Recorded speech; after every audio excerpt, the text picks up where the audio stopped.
নমস্কার। এনটিভি ডাব্লিউবিতে আবারও আপনাদের সবাইকে স্বাগত জানাচ্ছি।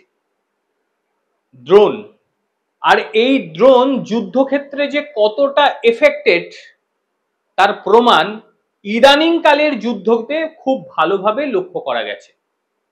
আর এবার ভারত সরকার যে টার্গেট নিয়েছে সেটি হলো এক সেনা এক ড্রোন। বোঝা গেল বিষয়টি? তার মানে পদাতিক সৈন্য পিছু একটি করে ড্রোন এবার ব্যবহার করবে ভারত সরকার। কেন হঠাৎ করে এই ধরনের সিদ্ধান্ত গ্রহণের দিকে তারা ঝুঁকছে? তার যেটা মূল কারণ, ড্রোন এতটাই এফেক্টেড এই মুহূর্তে যে একটা যুদ্ধের পরিমাণকে পুরো মাত্রায় পরিবর্তিত করে দিতে পারে। একটা যুদ্ধ কি হতে পারে তার যে পরিমাপ সেটা পুরো মাত্রায় পরিবর্তিত করে দিতে পারে। সে রাশিয়া ইউক্রেনের যুদ্ধই হোক কিংবা আজারবাইজানের যে যুদ্ধ সেই যুদ্ধই হোক, সব ক্ষেত্রে ড্রোন তার নিপুণ কৌশল খুব ভালোভাবে দেখিয়েছে। আর এবার ভারত সরকার চাইছে যে প্রত্যেকটি সেনা পিছু একটি করে ঈগল ড্রোনের যেন ব্যবস্থা করা হয়। সেই মোতাবেক ব্যবস্থাও কিন্তু শুরু হয়ে গিয়েছে। এবার ড্রোনের ব্যবহার হলে সেনাদের পরিশ্রম অনেক কমে যাবে এবং যুদ্ধক্ষেত্রে তারা টার্গেটকে খুব ভালোভাবে চিহ্নিত করতে পারবে। আর যুদ্ধক্ষেত্রে রক্তপাতের পরিমাণও যাবে অনেকখানি কমে। কি ধরনের ড্রোন তাদেরকে দেওয়া হবে? ঈগল ড্রোন তো বটে, এবং তার সঙ্গে প্রত্যেকটি ড্রোন থাকবে বিশেষ টেকনোলজি এবং হালকা হবে সেই ড্রোন, যাতে প্রত্যেকটা সেনারা তাদের ব্যাকপ্যাকে সেই ড্রোন নিয়ে যেতে পারে। অর্থাৎ সেনা যাওয়ার আগে ড্রোন দিয়ে সে আকাশে উড়ে যেন দেখে নিতে পারে ঈগলের চোখে যে শত্রুপক্ষ ঠিক কি কি গুটি সাজিয়ে রেখেছে তাদের জন্য।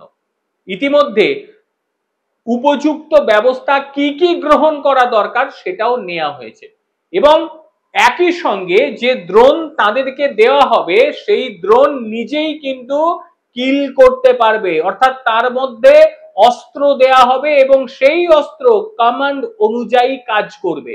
অর্থাৎ এবার সেনাবাহিনীকে নিজে থেকে আর অস্ত্র চালাতে হবে না। সেনাবাহিনী যদি মনে করে যে তার ড্রোন সেখানে অস্ত্র চালাবে এবং শত্রুকে শেষ করে দেবে, সেই ব্যবস্থাও কিন্তু করা হচ্ছে। সম্প্রতি একটি অনুষ্ঠান হয় নয়াদিল্লিতে। অনুষ্ঠানটির নাম ভারত ড্রোন মন্থন 2.0, এবং সেখানেই আর্মি ডিজিটাল ব্যুরো, যাকে বলছে এডিবি, তার পক্ষ থেকে মেজর জেনারেল সিএস মান তিনি বিষয়টি সবার সামনে এনেছেন এবং তিনি বলেছেন এটা যদি হয় যুদ্ধক্ষেত্রে ভারত হয়ে উঠবে একেবারে অপ্রতিরোধ্য। এবং তার কথাটি ভারত সরকার ইতিমধ্যে মেনেও নিয়েছে এবং তারা চিন্তা ভাবনা শুরু করে দিয়েছে কোথা থেকে এত পরিমাণ ড্রোন কিভাবে পাওয়া সম্ভব। সেই জন্য ভারতীয় যে সমস্ত কোম্পানি ড্রোন তৈরি করছে সরকারের হয়ে বা ডিফেন্সের হয়ে, তাদেরও এবার কাজ বাড়বে। এবং এর মধ্যে একটা গুরুত্বপূর্ণ বা লক্ষণীয় বিষয় যেটি হলো সেটি হলো যে ড্রোনগুলি সেনাবাহিনীর হাতে দেয়া হবে, সেনাবাহিনীরা ওই হাতের রিমোট নিয়ে কাজ করবে না কিন্তু, কারণ তারা চোখ দিয়ে চলবে। মানে এমন প্রযুক্তি আনা হচ্ছে যে সেনাবাহিনীর চোখ যেদিকে ঘুরবে ড্রোন ঠিক সেইভাবেই ঘুরবে। অর্থাৎ হাত দিয়ে আর কোনো টার্গেট ফুলফিল করতে হবে না। তাদের মাথা যদি ডান দিকে ঘোরে বা বাঁ দিকে ঘোরে, যেদিকেই ঘুরবে না কেন ঠিক সেই দিকেই ড্রোনও ঘুরবে। অর্থাৎ কাজও অনেক কমে গেল। তার সঙ্গে সেনাবাহিনীরা খুব ভালোভাবে যুদ্ধে চলে যেতে পারবে, আর যুদ্ধে গেলে বিনা রক্তপাতে সব ক্ষেত্রে সমানভাবে কার্যকর হয়ে যাবে এই ড্রোন। বিশেষ করে যে সমস্ত জায়গা প্রতিকূল, সেই প্রতিকূল জায়গার মধ্যে ভালোভাবে কাজ করবে এই ইউএভি অর্থাৎ আনম্যান এরিয়াল ভেহিকলস, অবশ্যই সেটাও ড্রোন। এবং এই বিশেষ ধরনের ড্রোনগুলিকে ভারতের পরিবেশ অনুযায়ী তৈরি করতেও বলে দেয়া হয়েছে। অর্থাৎ বিভিন্ন সীমান্ত এলাকায় বিভিন্ন রকম পরিস্থিতি বিরাজ করে। যেখানে বরফে পরিপূর্ণ অবস্থার মধ্যে থাকে সেখানে বিশেষ করে ঠিকঠাক অস্ত্র কিন্তু পরিচালনা করা যায় না, সেখানে বিশেষ অস্ত্রের প্রয়োজন পড়ে। তাই যে সমস্ত জায়গায় হিমবাহ রয়েছে, বরফ রয়েছে, সেই সমস্ত জায়গার জন্য আলাদাভাবে ড্রোন তৈরি করার ব্যবস্থা করা হচ্ছে।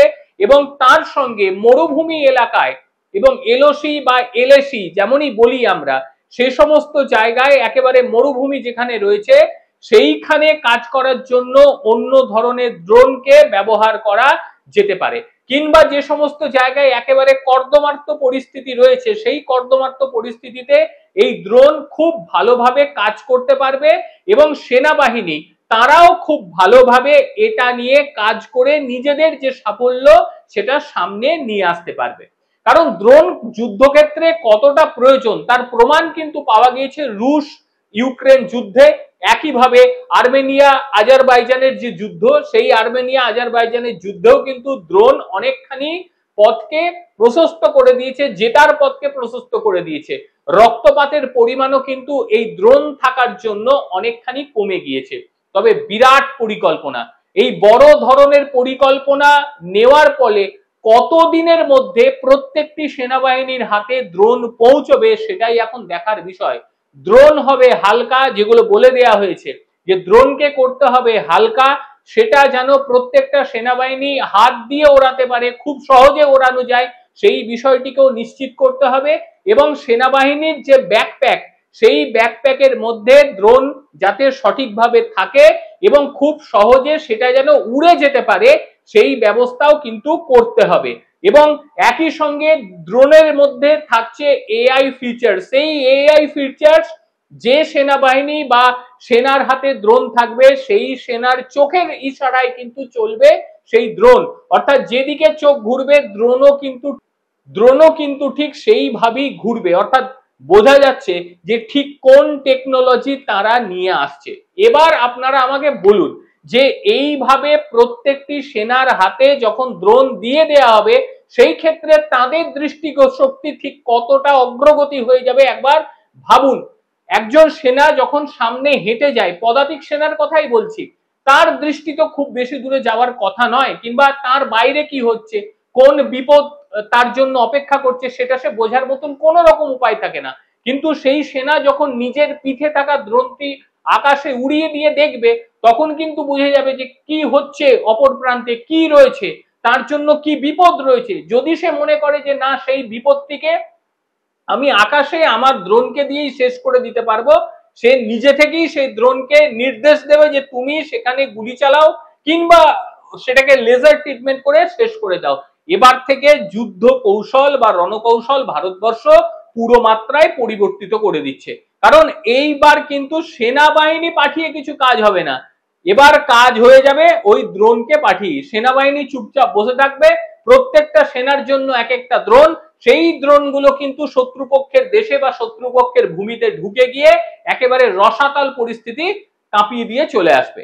এইবারে যে সমস্ত দেশ ওই দুই একটা বাইরে থেকে ধার করা ড্রোন এনে একটু উড়িয়ে ভাবছিল যে আমরা বিরাট কিছু ভেবে বলেছি, এইবারে ভারতবর্ষ কি করলো, চল প্রত্যেকটা সেনার হাতে একটা করে ড্রোনের ব্যবস্থা দিয়ে দেওয়া হলো। এবং এটা কতদিনের মধ্যে সম্পূর্ণ হচ্ছে সেটা এখনো পর্যন্ত জানা যায়নি, তবে খুব শীঘ্রই, কারণ ড্রোন ম্যানুফ্যাকচার করতে সময় লাগবে এবং দরকার পড়লে এই রসদ সংগ্রহের মতন অতি দ্রুততার সঙ্গে যুদ্ধকালীন তৎপরতায় সেই ড্রোনকে তৈরি করা হবে এবং সেনাবাহিনীর হাতে তুলে দেওয়া হবে। ভারত সরকারের এই প্রচেষ্টা যে প্রত্যেকটা সেনা পিছু একটা করে ড্রোন, এই প্রচেষ্টাকে আপনি কি বলবেন? এবং এর ফলে শত্রুপক্ষ যারা রয়েছে, যে সমস্ত আমাদের আশেপাশে যে দেশগুলি রয়েছে যারা আমাদের শত্রু, তাদের ওপর ঠিক কিরকম বর্ষাবে একবার ভেবে দেখুন। কারণ টাকার অভাব নেই, বুদ্ধির অভাব নেই, মেকানিকের অভাব নেই ভারতবর্ষে, সুতরাং ভারতবর্ষ পারে না এমন কোনো কাজ নেই। আর এরপর প্রত্যেকটি সেনার হাতে যখন ড্রোন আসবে তাদের শক্তি বহু গুণে বৃদ্ধি পেয়ে যাবে, আকাশের দিকেও তারা তাকাতে পারবে, ভূপৃষ্ঠেও তারা তাকাতে পারবে। যদি মনে করে যে আকাশ থেকে সেই শত্রুকে ধ্বংস করে দেব, সেটাও কিন্তু খুব ভালো মাত্রায় তারা পারবে। আজকের প্রতিবেদন আপনাদের ঠিক কিরকম লাগলো অবশ্যই জানাবেন। আর এই প্রতিবেদন নিয়ে আপনাদের যদি কোনো কিছু বলার থাকে সেটাও আপনারা জানাবেন। প্রত্যেকে ভালো থাকবেন, সুস্থ থাকবেন, আবারও দেখা হবে অন্য কোনো দিন অন্য কোনো ভিডিওতে। ততক্ষণের জন্য নমস্কার, ভালো থাকবেন।